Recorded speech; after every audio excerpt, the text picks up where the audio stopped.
Hay casas que tienen todo excepto lo más importante. La hacienda Santa Lucía era una de esas. Ubicada en las afueras de Pereira, entre cafetales y potreros que en las mañanas olían a tierra húmeda y flores silvestres, era el tipo de propiedad que aparece en revistas de arquitectura con frases como elegancia atemporal y equilibrio perfecto entre lo moderno y lo tradicional. 12 habitaciones, piscina, jardín con fuente, 2 empleados de tiempo completo y una vista a la cordillera que en las tardes despejadas convertía el horizonte en algo que parecía pintado. Los dueños se llamaban Rodrigo y Natalia Pedraza. Él tenía 42 años y dirigía una importadora de maquinaria agrícola que lo mantenía viajando entre Bogotá, Medellín y Cali, con una regularidad que había convertido su ausencia en el estado normal de las cosas. Natalia tenía 38 años, era socia de una firma de diseño de interiores que en los últimos 2 años había crecido de manera que requería su presencia constante en reuniones, visitas a clientes y viajes a ferias internacionales. Los dos eran exitosos, los dos eran ambiciosos, los dos amaban a su hija con esa intensidad un poco culpable de los padres que saben que no es tan suficiente y que compensan con regalos y planes grandes para el fin de semana que a veces se cumplen y a veces no. La hija se llamaba Valentina, 7 años, cabello castaño claro, ojos grandes color miel, la energía incontenible de los niños que han aprendido que el mundo es suficientemente interesante para correr hacia él sin mirar dónde pisan. Era brillante, curiosa y tenía esa característica de los hijos únicos que pasan tiempo con adultos. Hablaba como si tuviera 15 años cuando quería y como si tuviera 4 cuando lo necesitaba. La persona que más tiempo pasaba con Valentina no era ninguno de sus padres, era Clara. Clara Mendoza tenía 28 años y llevaba 3 trabajando en la hacienda Santa Lucía como niñera y asistente del hogar. Era de Anserma, un municipio cafetero de Caldas, hija de una familia de agricultores que la había mandado a Pereira con la esperanza de que encontrara algo mejor de lo que el campo podía ofrecer.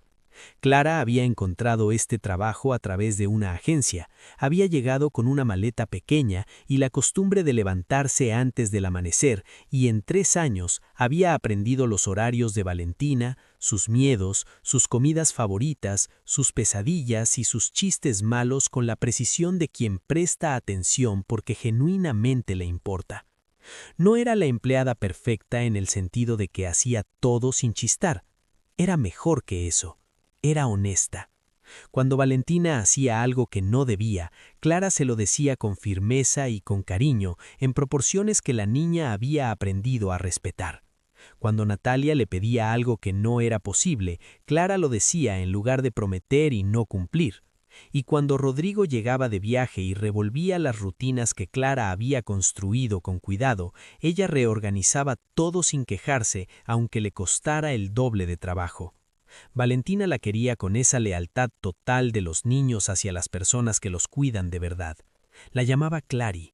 Le contaba cosas que no le contaba a sus padres, no porque sus padres fueran malos, sino porque Clara estaba ahí cuando las cosas pasaban.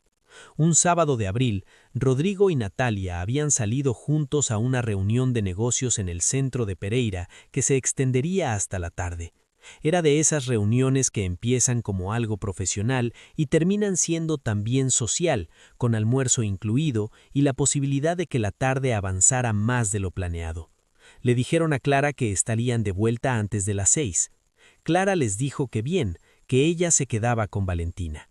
Era la situación de siempre, no había nada inusual en ella. Hasta que lo hubo. La mañana de sábado transcurrió con la tranquilidad de los días sin colegio. Clara preparó el desayuno que a Valentina le gustaba: huevos revueltos con queso, jugo de maracuyá, pan tostado. Comieron juntas en la cocina con el sol entrando por la ventana y Valentina contando con detalle excesivo la trama de un libro que había empezado el día anterior. Después del desayuno, Valentina quiso salir al jardín. El jardín de la hacienda Santa Lucía era grande y tenía zonas que los adultos consideraban perfectamente seguras y zonas que sabían que no lo eran.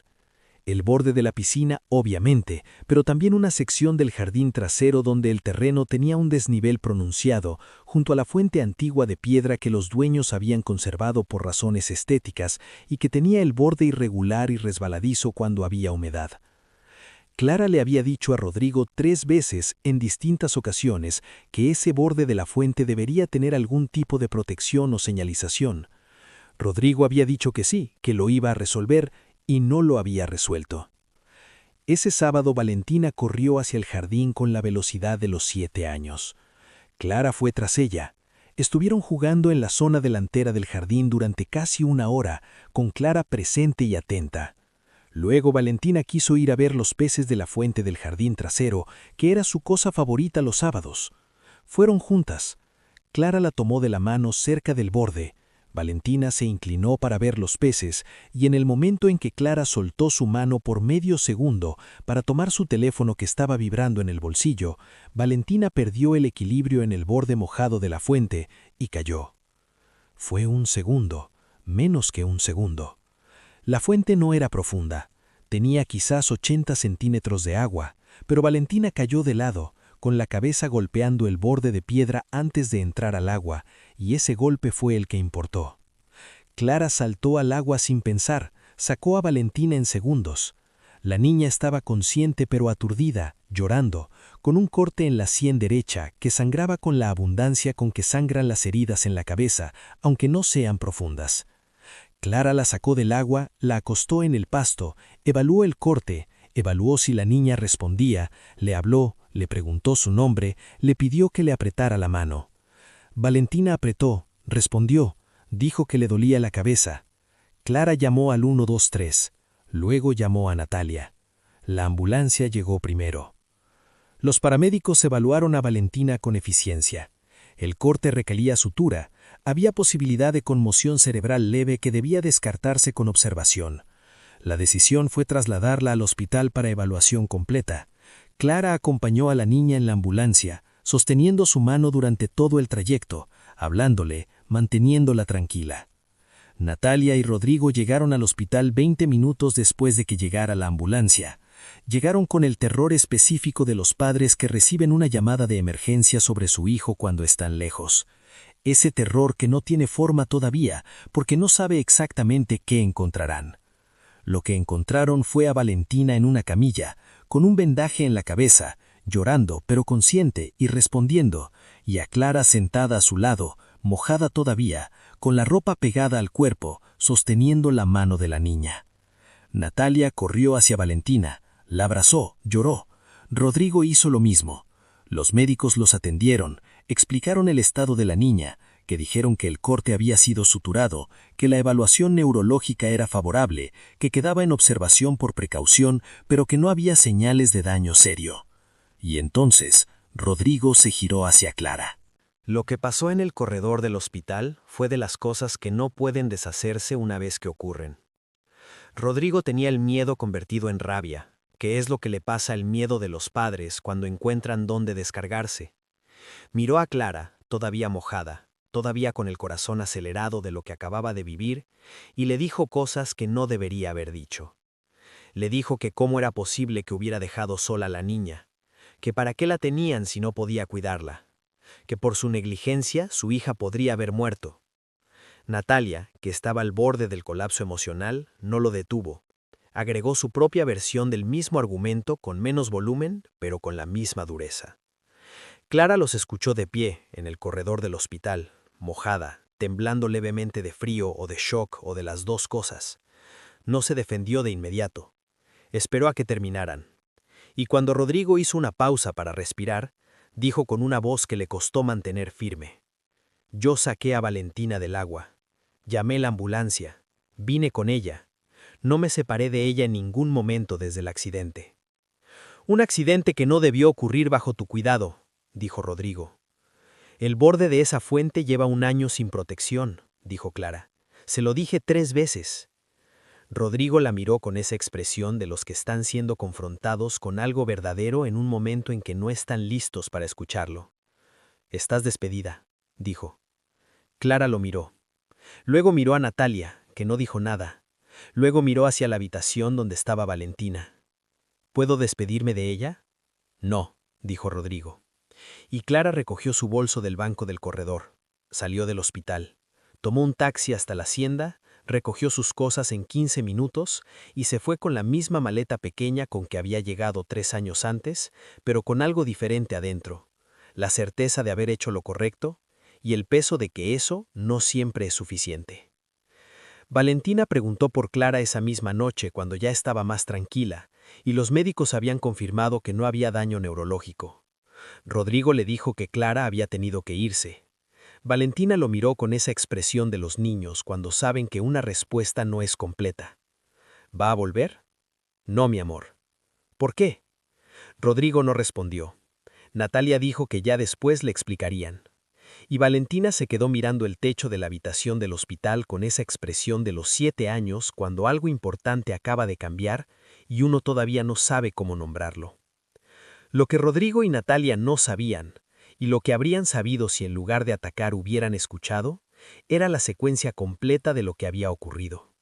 No la habían escuchado de Clara porque no le habían dado la oportunidad, pero los paramédicos sí la sabían. La enfermera que había recibido a Valentina en urgencias sí la sabía, y el médico que había evaluado a la niña también. Fue ese médico, el doctor Humberto Salinas, quien 3 días después, cuando Valentina fue dada de alta y los Pedraza fueron a firmar los documentos de salida, le dijo a Rodrigo algo que cambió el tono de todo lo que vino después. Señor Pedraza, quiero que sepa que la niñera de su hija actuó de manera ejemplar. La sacó del agua de inmediato, evaluó su estado antes de que llegáramos, la mantuvo tranquila durante el traslado. Si hubiera tardado más en reaccionar o si hubiera entrado en pánico, el resultado podría haber sido diferente. Rodrigo lo miró. El accidente ocurrió bajo su cuidado. Los accidentes ocurren bajo el cuidado de todos, dijo el doctor Salinas con la tranquilidad de quien dice cosas verdaderas y no necesita que lo aprueben. Lo que distingue a alguien es lo que hace después, y lo que ella hizo después fue exactamente lo correcto. Rodrigo salió del hospital sin responder, subió al carro. Natalia, que había escuchado todo, miraba por la ventana. Ninguno habló durante el camino de regreso. La semana siguiente fue extraña en la hacienda Santa Lucía. Valentina se recuperó bien, físicamente. El corte cicatrizó, los dolores de cabeza que tuvo los primeros 2 días desaparecieron. Volvió a correr por el jardín, aunque Rodrigo había mandado inmediatamente a instalar una baranda de seguridad alrededor de la fuente. Había tomado esa decisión a las 24 horas del accidente, sin que nadie se lo pidiera, con la premura de quien está reparando algo que debió haberse reparado antes. Pero Valentina no estaba bien del todo, no físicamente, sino de otra manera más difícil de tratar. Preguntaba por Clara todos los días, no con drama ni con llanto excesivo, sino con esa persistencia tranquila de los niños que saben que algo no está bien y no van a dejar de preguntar hasta entenderlo. ¿Dónde está Clary? ¿Va a llamar Clary? ¿Puedo llamarla yo? Natalia respondía con evasivas que Valentina aceptaba superficialmente y luego ignoraba. Rodrigo directamente no respondía, que era su manera de manejar las cosas que no sabía cómo enfrentar. Una noche, Natalia entró al cuarto de Valentina a darle las buenas noches y encontró a la niña despierta, con una expresión seria. «Mamá», dijo Valentina, «¿Clary hizo algo malo?» Natalia se sentó en el borde de la cama. «¿Por qué preguntas eso?» «Porque la mandaron ir. Cuando alguien hace algo malo, lo mandan ir». Pausa. «¿Clary hizo algo malo?» Natalia miró a su hija durante un momento. «No», dijo finalmente, y la verdad de esa palabra le costó más de lo que esperaba. «Entonces, ¿por qué se fue?» Natalia no respondió. Le dio un beso en la frente, apagó la luz y salió del cuarto con esa incomodidad específica de quien acaba de ser interrogado por una persona de 7 años y no ha podido responder bien. Fue Patricia, la otra empleada de la hacienda, quien terminó de armar el cuadro completo. Patricia llevaba 5 años trabajando en la propiedad, se ocupaba de la limpieza y la cocina y había visto todo desde el principio. No había dicho nada la noche del hospital porque no era su lugar y porque el ambiente no lo permitía. Pero una semana después, cuando Natalia encontró a Patricia sola en la cocina con esa expresión de quien está pensando en algo que no le gusta, Patricia dijo lo que sabía. Le contó que Clara había advertido sobre la fuente en múltiples ocasiones. Le contó que ese sábado Clara no había dejado a Valentina sola, sino que había soltado su mano un segundo para tomar el teléfono. Le contó que había visto a Clara saltar al agua sin dudarlo, que había visto cómo evaluaba a la niña antes de que llegara nadie, que había visto cómo la mantenía tranquila durante la espera de la ambulancia. «¿Por qué no dijo nada en el hospital?», dijo Natalia. «Porque usted y el señor Rodrigo no estaban en condiciones de escuchar nada», dijo Patricia con esa franqueza directa de las personas que no tienen nada que perder, siendo honestas. Y Clara no es de las que pelean por su nombre cuando otros están asustados. Natalia procesó todo eso en silencio. «¿Sabe dónde está?», dijo finalmente. «En Anserma, creo, con su familia. Rodrigo llegó esa noche tarde, como solía. Natalia lo esperaba en la sala, sentada, con una taza de té frío que no había tomado. Le contó lo que Patricia le había dicho, le contó lo que el doctor Salinas había dicho en el hospital, le contó lo que Valentina había preguntado esa noche. Rodrigo escuchó todo, y a diferencia de la noche del hospital, esta vez no tenía el miedo activo que convierte todo en rabia. Tenía solo el silencio de alguien que está entendiendo algo que no lo honra. «La fuente», dijo. «Sí». «Me lo dijo. Varias veces». «Sí». Rodrigo se quedó callado durante un momento largo. Luego dijo algo que le costó decir, pero que era necesario. «Me equivoqué». Natalia no respondió inmediatamente. Luego dijo: «Los dos nos equivocamos». Encontrar a Clara tomó 2 días. No porque fuera difícil, sino porque llamarla requería decidir qué decirle, y esa decisión requería una conversación entre Rodrigo y Natalia que no fue rápida ni fácil, pero que fue necesaria. La llamaron un martes por la mañana. Clara contestó al tercer timbre con esa voz suya tranquila que no había cambiado. Rodrigo habló primero, no con el tono del patrón, ni con el tono del acusador, sino con el tono de alguien que ha entendido algo y necesita decirlo en voz alta, aunque le cueste. Le dijo que se habían equivocado, que en el momento del miedo habían buscado culpables en lugar de entender lo que había pasado, que lo que Clara había hecho ese sábado no era la acción de alguien negligente, sino de alguien que amaba a Valentina y que actuó exactamente como debía actuar. Clara escuchó en silencio. «¿Cómo está Valentina?», dijo cuando Rodrigo terminó. No preguntó por el trabajo, no preguntó por la disculpa, preguntó por la niña. Rodrigo tuvo que aclarar la garganta antes de responder. «Bien, cicatrizó bien. Está preguntando por ti todos los días». Silencio. «Clara», dijo Natalia, que había tomado el teléfono, «queremos pedirte que vuelvas. No como un favor nuestro, sino porque es lo justo, y porque Valentina te necesita, y porque nos equivocamos, y eso tiene consecuencias que queremos asumir». La pausa que siguió fue larga. «Necesito pensarlo», dijo Clara. «Tómate el tiempo que necesites», dijo Natalia. Clara tardó 4 días, no porque dudara de lo que quería, que era volver con Valentina, sino porque necesitaba saber que volvía desde un lugar de dignidad y no de necesidad.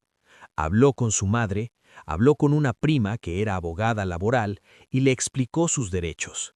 Y llegó a la conclusión de que podía volver con condiciones claras que no eran castigo, sino simplemente el reconocimiento de que las cosas tenían que ser diferentes. Llamó a Natalia. Le dijo que volvía bajo 3 condiciones: un contrato formal con todas las prestaciones de ley, un aumento de sueldo que reconociera sus 3 años de experiencia real en el cargo y el compromiso de que cualquier inquietud de seguridad que ella planteara sería atendida en un plazo máximo de 2 semanas. Natalia dijo que sí a todo sin negociar, Rodrigo también. Clara llegó a la Hacienda Santa Lucía un viernes por la tarde con la misma maleta pequeña de siempre. Valentina estaba en el jardín cuando el taxi entró por el camino principal.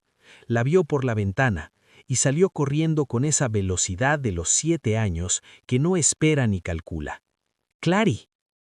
Clara se bajó del taxi y recibió el abrazo de Valentina con esa naturalidad de quien recibe algo que es suyo. La abrazó fuerte. La niña olía a pasto y a sol de tarde, que era exactamente como debía oler una niña de 7 años un viernes. ¿Por qué te fuiste?, dijo Valentina contra su cuello. Tuve que arreglar unas cosas, dijo Clara. ¿Ya están arregladas? Sí, ya están arregladas. Valentina se separó y la miró con esos ojos color miel que siempre decían más de lo que la boca expresaba. No te vayas otra vez. Voy a intentarlo, dijo Clara. Y lo decía en serio. Rodrigo y Natalia estaban en la puerta de la hacienda. Los dos la saludaron. Rodrigo extendió la mano. Clara la tomó. No fue un gesto de paz perfecta, sino de algo más real. El reconocimiento incómodo y necesario de dos personas que habían cometido un error y estaban eligiendo hacerse cargo de él.